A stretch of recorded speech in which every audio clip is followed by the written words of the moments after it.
හරි. අපි අද මම කියලා දෙනවා ඔයාලට මේ ගණකය සෑදිලා තියෙන කුඩා ගණක ගන්න හොයන්නේ කොහොමද කියලා ගණකයක් සෑදිලා තියෙනවා.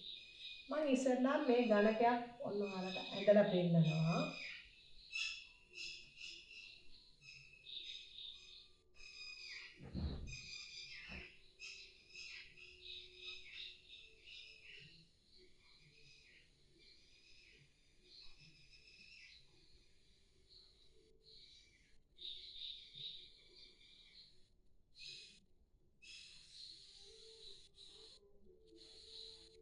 හරි.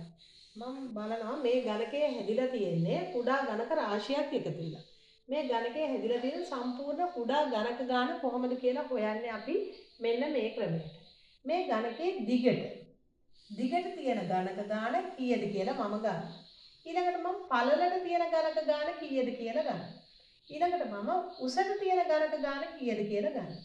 එහෙනම් ගණකයක අපි ගණකයක් සෑදිලා තියෙන සම්පූර්ණ ගණක ගාන හොයන්නේ දිගට තියෙන ගණක ගාන, උසට තියෙන ගණක ගාන, පළලට තියෙන ගණක ගාන සම්පූර්ණ ගුණ කිරීමෙන් මේ ගණකයේ හැදිලා තියෙන කුඩා ගණක ගාන හොයන්න පුළුවන්. ගණකයේ සෑදී තියෙන කුඩා ගණක ගණන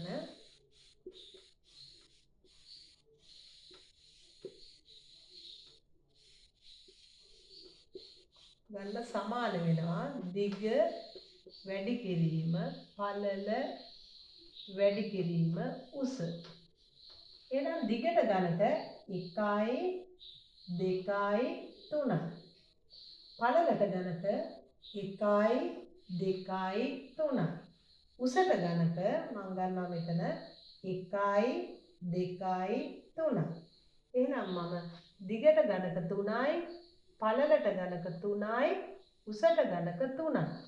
මේ දිගට 1 2 3 පළලට 1 2 3 උසට 1 2 3 මේ දිග පළල උසට තියෙන ගණක ගාන ගුණ කිරීමෙන් අපිට ලැබෙනවා මේ ගණකයේ හැදිලා තියෙන සම්පූර්ණ කුඩා ගණක ගණන 3 වරක් 3 9යි 9 වරක් 3 27.